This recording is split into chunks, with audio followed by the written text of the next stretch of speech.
بسم الله الرحمن الرحيم.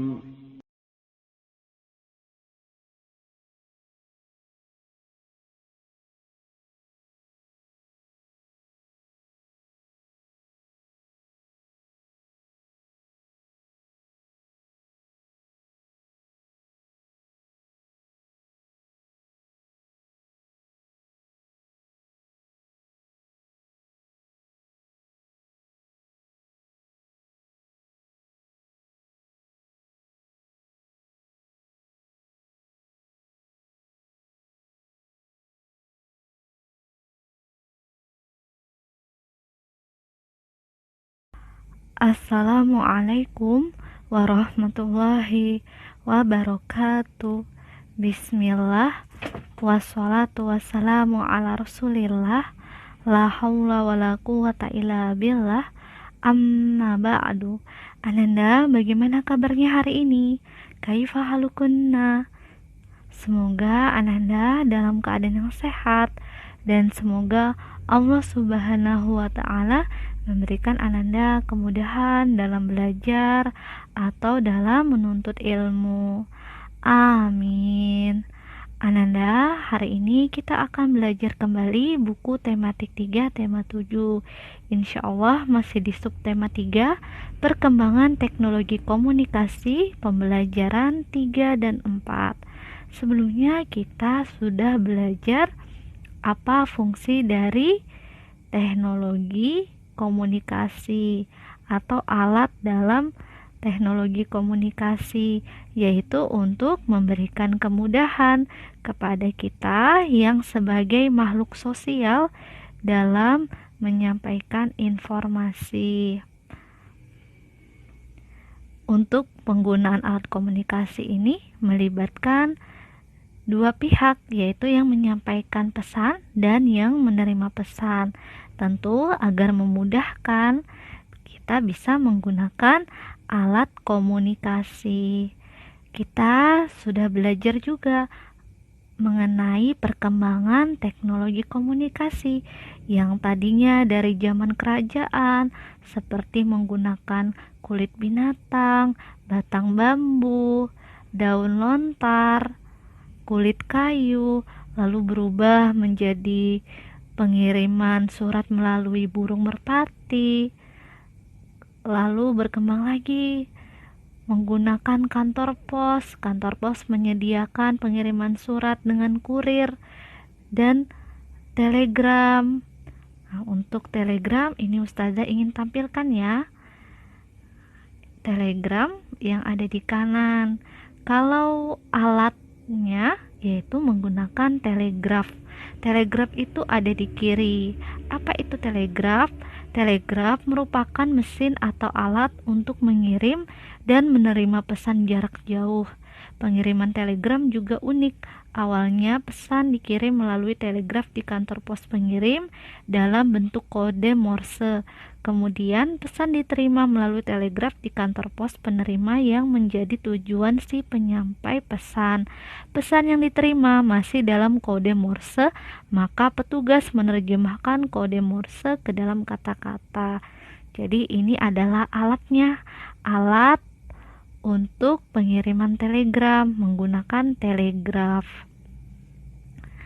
Selain perkembangan, kita juga sudah belajar apa saja alat komunikasi tradisional dan yang modern. Kalau tradisional, contohnya pengiriman surat.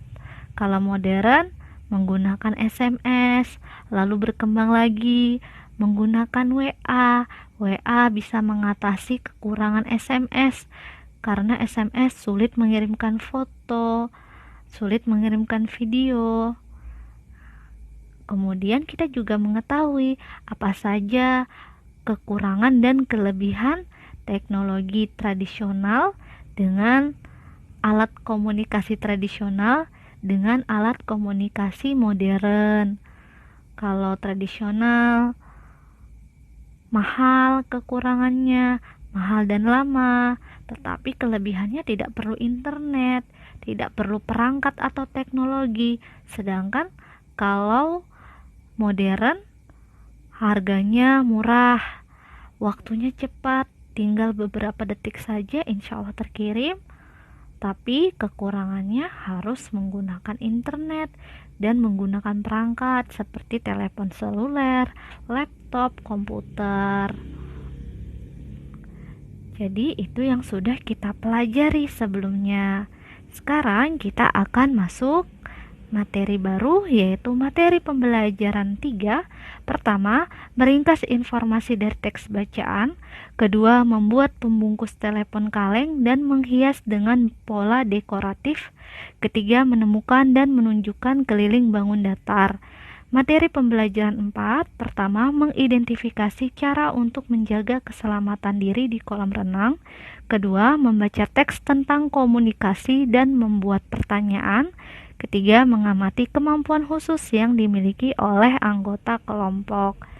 Sekarang kita akan ke materi pertama, yaitu meringkas informasi dari teks bacaan. Kita akan membaca teks mengenai telepon seluler. Ahmad dan ayahnya pergi berjalan-jalan ke sebuah pusat toko telepon genggam.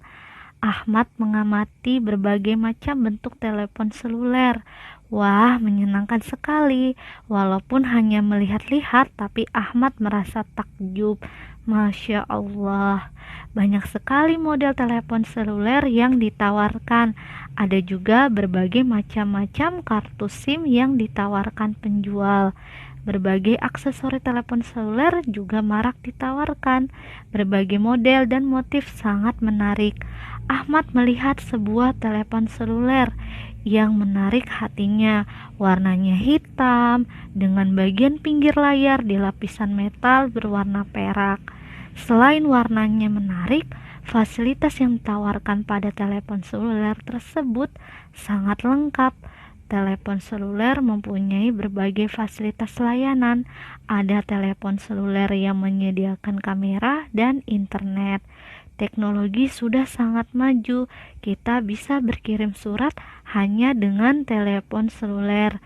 Tidak perlu lagi pergi ke kantor pos untuk berkirim surat. Jika dahulu kita ingin berselancar ke internet, kita harus pergi ke warung tersebut, ke warung internet. Sekarang tidak lagi hanya dengan menggunakan telepon seluler. Kita akan dengan mudah mencari informasi apapun di internet. Sekarang kita akan berlatih membuat kalimat dari kata atau kosakata yang ada di dalam teks. Tulislah 5 kata berhubungan dengan teknologi komunikasi yang ada pada teks. Kemudian buatlah kalimat menggunakan kata tersebut dengan kalimatmu sendiri. Jadi tugasnya ada 2, yaitu kita mencari katanya, kosakata yang ada di dalam teks yang berhubungan dengan teknologi komunikasi. Kemudian setelah kita temukan kosakatanya, kita buat contoh kalimatnya. Kosakata pertama yaitu telepon seluler. Contoh kalimat yang bisa kita buat: telepon seluler dapat memudahkan berkomunikasi melalui SMS dan telepon. Kemudian yang kedua, kosakata kartu SIM. Kartu SIM, contoh kalimatnya: kartu SIM diperlukan untuk identitas di telepon seluler. Jadi kalau kartu SIM itu contohnya, kalau kita ditanya nomor HP-nya berapa, 08 sekian-sekian, itu adalah kita menggunakan kartu SIM. Kartu SIM itu yang akan menjadi identitas kita saat menggunakan telepon seluler. Nomor 3, aksesori telepon seluler. Contoh kalimatnya: telepon seluler dapat dibuat menarik dengan menggunakan aksesori telepon seluler. Aksesori ini seperti gantungan handphone, dompet handphone, casing handphone. Itu adalah salah satu aksesori telepon seluler. Selanjutnya apalagi? Internet.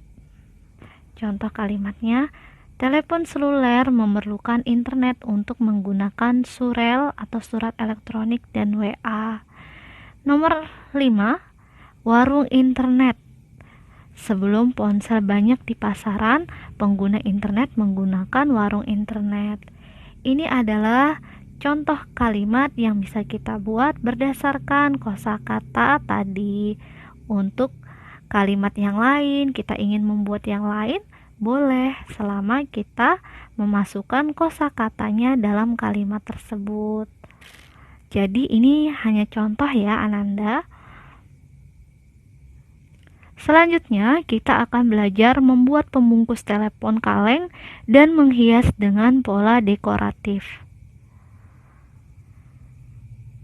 Membuat dekorasi pada telepon-teleponan dari kaleng. Ini telepon-teleponan dari kaleng ya Ananda. Ananda, kita bisa membuat alat komunikasi berupa telepon-teleponan dari kaleng. Telepon-teleponan dari kaleng ini kita bisa gunakan untuk mengirimkan pesan atau informasi kepada orang lain. Ananda bisa lihat ada gambar kaleng yang dipegang masing-masing 2 orang, yaitu yang menyampaikan pesan dan yang menerima pesan. Selain itu, mereka juga menghias bagian kaleng tersebut dengan motif geometris yang mirip dengan kain batik. Berikut ini motif yang mereka buat. Kita akan lihat motifnya. Ini adalah motif geometris. Ananda masih ingat apa itu motif geometris? Geometris adalah motif yang berulang-ulang. Polanya sama, jadi diulang-ulang saja.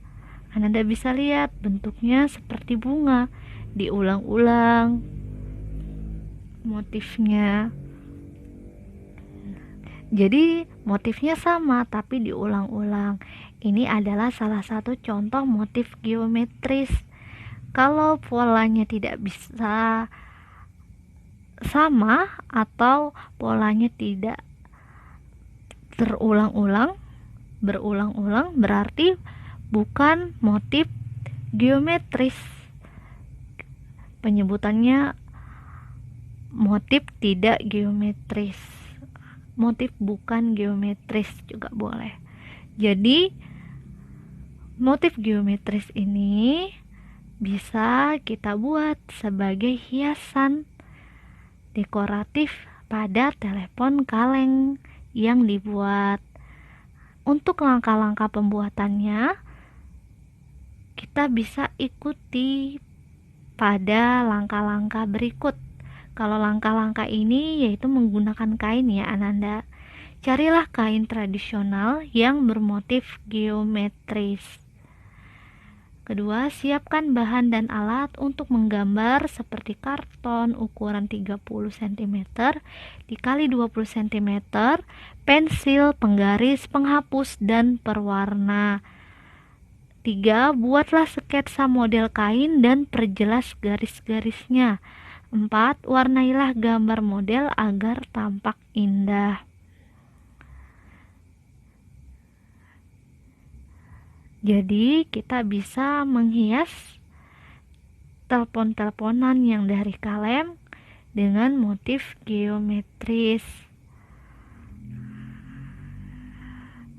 Selanjutnya kita akan belajar menemukan dan menunjukkan keliling bangun datar. Kebanyakan telepon seluler berbentuk persegi panjang.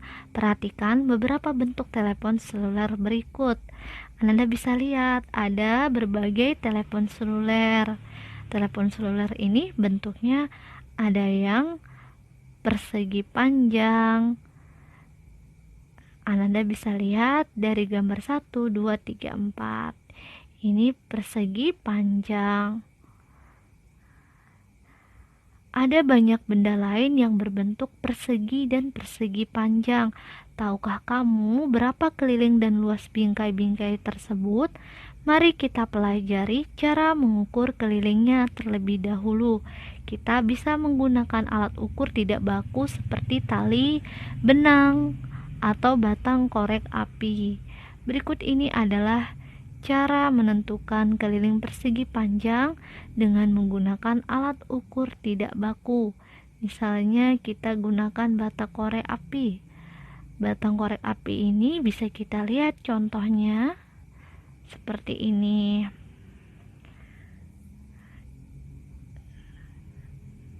Untuk menghitungnya, kita bisa menggunakan rumus ini. Panjang 5 batang korek.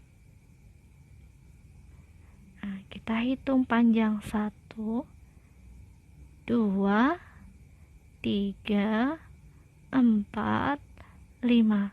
Ada 5 batang korek.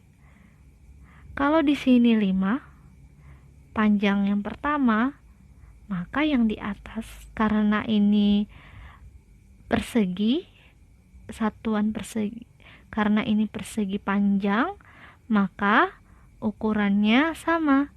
Panjangnya yaitu 5, di atasnya 5. Walaupun korek kayunya hanya ada di bawah, di atas tidak ada, tetapi ukurannya sama. Jadi langsung ditulis saja. Kalau di bawahnya jumlahnya 5, maka yang di atas juga 5. Kemudian kita akan cari lebarnya. Lebarnya sudah tertulis 4 batang korek. Coba kita hitung. 1, 2, 3, 4. 4 batang korek. Lalu lebar yang kedua tidak ada gambar korek kayu. Berarti berapa lebarnya? Maka sama seperti yang sebelahnya yang ada di kanan, karena ukurannya sama walaupun tidak ada korek kayunya. Ditulis 4. Kita sudah mengetahui panjangnya 5 batang korek, lebarnya 4 batang korek. Kita akan menghitung kelilingnya. Jangan lupa untuk keliling, cara menghitungnya adalah setiap sisinya dihitung. Kita akan menyamakan penyebutnya, yaitu penyebutan panjang itu sisi, lebar itu sisi, supaya lebih memudahkan. Berarti ada berapa sisi pada persegi panjang yang kita lihat? Yaitu ada 4 sisi. Ada 4 sisi, panjangnya ada 2, lebarnya ada 2. Kita sebut sisi ya, Ananda. Sisi 1 5 batang korek, ditambah sisi yang kedua 5 batang korek, yang ketiga 4 batang korek, yang keempat 4 batang korek. Kalau mau diringkas bisa kita tulis 2 dikali 5. Jadi kita bisa lihat angka 5-nya ada 2 kali. 2 dikali 5 ditambah 2 dikali 4. Karena 4-nya ada 2. Jadi pengalinya 2, sama dengan, kalau 2 dikali 5 10, 2 ditambah 4, 2 dikali 4 8, maka hasilnya 10 ditambah 8 sama dengan 18. Ini adalah contoh pertama. Kita akan coba latihan soal yang ada di buku cetak nomor 1. Ini adalah benda yang ada di sekitar kita. Benda yang ada di sekitar kita ada yang berbentuk persegi panjang, dan persegi yang Ustazah akan contohkan adalah yang persegi panjang. Mari kita kerjakan. Perhatikan gambar figura di samping. Panjangnya titik-titik batang korek, lebarnya titik-titik batang korek. Kita akan hitung. Kalau di buku cetak 7-nya belum ada ya, Ananda. Jadi kalau belum ditentukan, maka kita hitung sendiri jumlahnya. Kita hitung. Ada 5, ada 5, 7, 7. Ini disamakan. Jangan lupa kalau panjangnya kita hitung ada 5 korek api panjangnya, maka yang di atasnya juga sama 5. Lebarnya 7 korek api, berarti dikiranya juga 7 korek api. Ditulis 5 dan 7. Selanjutnya kita tuliskan setiap sisi-sisinya. Dari panjang dulu. 5 ditambah 5. 5 ditambah 5. Selanjutnya lebarnya 7. Karena ada masing-masing 2, maka kita tuliskan 2 dikali 5, 2 dikali 7 sama dengan 2 dikali 5 10, 2 dikali 7 14. Maka 10 ditambah 14 sama dengan 24 batang korek. Jadi keliling figura adalah 24 korek api. Untuk penggunaan korek api akan dijadikan tugas. Tugas pertama yaitu kerjakan dulu yang bentuk tulisan di halaman 142 nomor 3. Ini boleh dikerjakan di buku cetak. Kerjakan halaman 142 nomor 3. Jadi yang dikerjakan nomor 3 ya Ananda. Kalau nomor 3 adalah soal benda persegi. Kalau persegi panjang sudah kita kerjakan baru saja. Jadi Ustazah kasih tugas yang berikutnya adalah yang benda persegi. Kemudian yang kedua, hitunglah keliling benda di sekitar yang ada di sekitar Ananda, yang ada di rumah, yaitu bendanya ada 2. 1 benda persegi dan 1 benda persegi panjang. Lalu diukur kelilingnya sama seperti tadi. Diukur kelilingnya dengan korek kayu atau tusuk gigi atau cotton bud. Tadi kita belajar bisa diukur dengan tali atau benang ya, tapi kita tidak pakai itu karena kita akan menghitung per satu bendanya. Seperti korek api tadi, kita dapat hitungan 4, dapat hitungan 5. Jadi kita pakai benda yang lain saja sebagai pengganti kalau Ananda tidak ada seperti tusuk gigi dan cotton bud. Jangan lupa bendanya 2 ya Ananda. 1 benda persegi, 1 benda persegi panjang. Jadi ada 3 ya yang dihitung. Yang pertama 1 adalah soal menulis 1 nomor. Yang kedua praktik menghitung keliling benda. Nanti silakan tugasnya berupa foto. Kemudian fotonya ini ada 2. Atau boleh kalau bisa digabung bendanya dalam satu foto, silakan. Yaitu fotonya menampilkan benda korek kayu atau tusuk gigi atau cotton bud-nya, atau sebutannya alat ukur tidak bakunya. Selanjutnya kita akan belajar mengidentifikasi cara menjaga keselamatan diri di kolam renang. Ayo mengamati. Kita akan mengamati teks dan gambar. Gambarnya Ananda bisa lihat ada di kanan. Wayan mengirim pesan kepada Ahmad dan Togar. Dia mengajak mereka ke kolam renang di dekat rumahnya. Wayan dan teman-temannya tiba di tempat tujuan. Mereka segera menuju ke dekat kolam. Tidak lama kemudian, mereka telah berada di dalam kolam.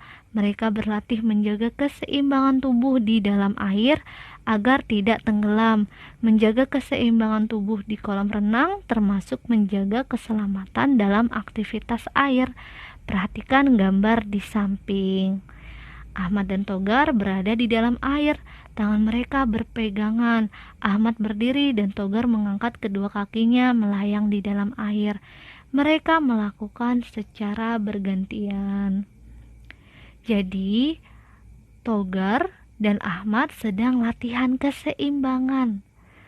Supaya dalam latihan ini tidak tenggelam, mereka bergantian untuk saling memegang. Jadi, satunya berlatih di kolam renang dengan menjaga tubuh tetap seimbang. Yang satunya memegang tangannya. Ini dilakukan secara bergantian. Ananda, ketika kita akan berenang, kita harus melakukan aktivitas terlebih dahulu sebelum memasuki kolam renang. Sebelum melakukan renang, lakukanlah berbagai aktivitas berikut. Pertama, melakukan pemanasan dulu. Pemanasan harus dilakukan agar terhindar dari cedera. Jangan lupa, pemanasan fungsinya untuk menghindari cedera. Kedua, setelah pemanasan, latihan injak-injak air. Belajar injak-injak air diperuntukkan sebagai proses adaptasi tubuh dengan air. Duduklah di tepi kolam lalu masukkan kakimu ke dalam air. Setelah itu gerakan kakimu di dalam air. Jadi setelah pemanasan itu jangan lupa duduk dulu dekat kolam. Kemudian masukkan kakinya dimasukkan. Ketika dimasukkan itu, setelahnya digerak-gerakan kakinya di dalam air. Jadi ini adalah proses adaptasi supaya tubuh kita tidak kaget ketika tubuhnya terkena air saat berenang. Ketiga, membasahi tubuh. Aktivitas ini juga berfungsi untuk melakukan adaptasi dengan air. Masukkan kakimu ke dalam kolam, gerakan kakimu sambil basahi tubuhmu. Gunakan kedua tanganmu untuk membasahi seluruh tubuh. Basahi tubuhnya hingga benar-benar basah. Untuk membasahi tubuh ini berarti yang dibasahi bukan hanya kaki, tapi juga tubuh. Sebelum kita masuk ke kolam, kita basahi dulu tubuh kita. Jadi tadi yang pertama apa? Yaitu pemanasan dulu. Pemanasan. Setelah itu duduk di dekat kolam renang. Airnya dikenakan di kaki atau kakinya dimasukkan ke dalam air lalu digerakkan. Setelah itu membasahi tubuh kita. Selanjutnya membaca teks tentang komunikasi dan membuat pertanyaan. Membaca dan mengamati isi teks. Rasti menulis surat untuk pamannya di Medan. Surat itu berisi perjalanannya berkunjung ke kantor pos. Jadi Rasti ini akan menulis surat ke pamannya. Suratnya sudah jadi. Surat ini tentang kunjungan Rasti ke kantor pos. Mari Ananda kita baca suratnya. Tertulis Bandung 12 Juni 2018. Apa kabar paman? Semoga paman sekeluarga sehat-sehat selalu. Kabar kami di sini juga baik-baik saja. Paman, hari ini saya berkunjung ke kantor pos bersama ibu. Ibu ingin mengirim paket mukena kepada pelanggannya. Kami ke kantor pos naik bis paman. Penumpang bis sangat banyak sehingga harus berdesakan di dalam bis. Namun aku dan ibu masih kebagian tempat duduk. Alhamdulillah. Setelah sampai di kantor pos, ternyata kantor pos penuh. Akhirnya kami harus mengantre di depan petugas untuk mengirim paket. Kami harus antre dengan tertib paman. Sambil mengantre, aku mengamati kantor pos sambil mendengarkan cerita ibu. Ibu bilang ada macam-macam pelayanan di kantor pos. Ada pengiriman surat, itu yang pertama. Kedua, kartu pos. Ketiga, uang. Dan keempat, barang surat atau barang dari kantor pos setempat. Barang dari kantor pos setempat dikirim ke kantor pos besar yang ada di kota tujuan. Dari kantor pos besar dikirim ke kantor pos kecamatan berdasarkan kode pos. Kode pos membantu pengelompokan surat yang akan dikirim ke kantor pos kecamatan. Dari kantor pos kecamatan surat atau barang akan didistribusikan ke alamat surat. Jadi kantor pos ini ada berbagai pelayanan, yaitu pengiriman surat, kartu pos, uang, dan barang. Nanti surat atau barangnya yang dikirimkan tadi ada tahapan-tahapannya. Pertama, kita ke kantor pos dulu. Setelah itu, nanti dikirim ke kantor pos kecamatan. Penentuannya berdasarkan kode pos. Lalu kalau sudah dikirim ke pos kecamatan, maka akan didistribusikan ke alamat suratnya atau dia antar ke masing-masing alamat yang dituju. Kita lanjutkan membacanya. Untuk mengirim surat atau kartu pos, kami harus memakai perangko. Perangko dipakai untuk mengganti biaya pengiriman surat. Perangko ditempel pada amplop atau kartu pos yang akan kami kirim. Setelah kunjungan itulah aku menjadi semangat untuk berkirim surat kepada paman. Oh iya, besok kalau hari raya, aku juga mengirim paman kartu pos bergambar. Sudah dulu ya paman, mudah-mudahan paman senang membacanya. Salam hangat, Rasti. Ini adalah gambar Rasti bersama ibunya melakukan kunjungan ke kantor pos Indonesia dalam rangka mengirim paket mukena kepada pelanggan ibunya Rasti. Sekarang kita akan membuat pertanyaan berdasarkan jawaban yang tersedia. Jawabannya sudah ada, tinggal kita buat pertanyaannya. Untuk pertanyaan dan jawaban disesuaikan berdasarkan teks yang tadi dibaca. Jawaban pertama, Rasti. Pertanyaan yang bisa kita buat adalah, siapakah yang menulis surat?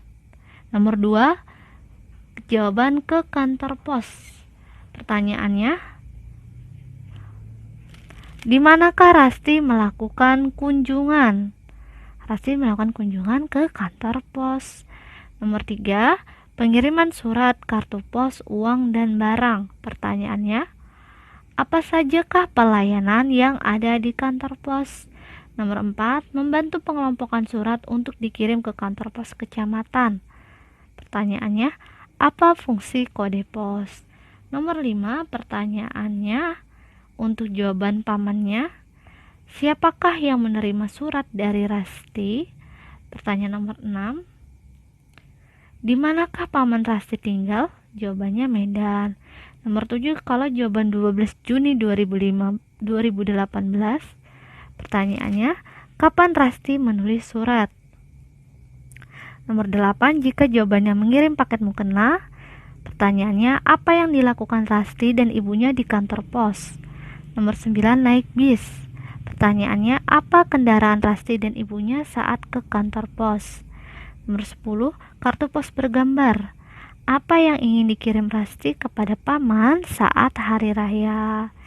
Ini adalah pertanyaan yang bisa kita buat berdasarkan jawaban yang ada. Selanjutnya kita akan belajar mengamati kemampuan khusus yang dimiliki oleh anggota kelompok. Rasti anak yang sopan. Suatu hari dia di dalam bis. Kemudian ada seorang nenek tua juga naik ke dalam bis. Kemudian Rasti berdiri dan memberikan kursinya untuk nenek itu. Dia selalu ingat perkataan ibunya bahwa kita harus menghormati orang tua. Selain kelebihan dalam hal sifat, Rasti juga memiliki kelebihan dalam keterampilan. Dia pandai membuat kerajinan tangan dan tulisan. Itulah kelebihan Rasti. Sedangkan teman-teman yang lain juga memiliki kelebihan, di antaranya sebagai berikut. Jadi ini adalah kelebihannya Rasti. Rasti memiliki kelebihan untuk membuat kerajinan tangan dan tulisan. Rasti juga anak yang sopan. Jadi ini adalah kelebihan Rasti. Setiap orang memiliki kelebihan dan kekurangan. Untuk kekurangan, kita jangan berkecil hati.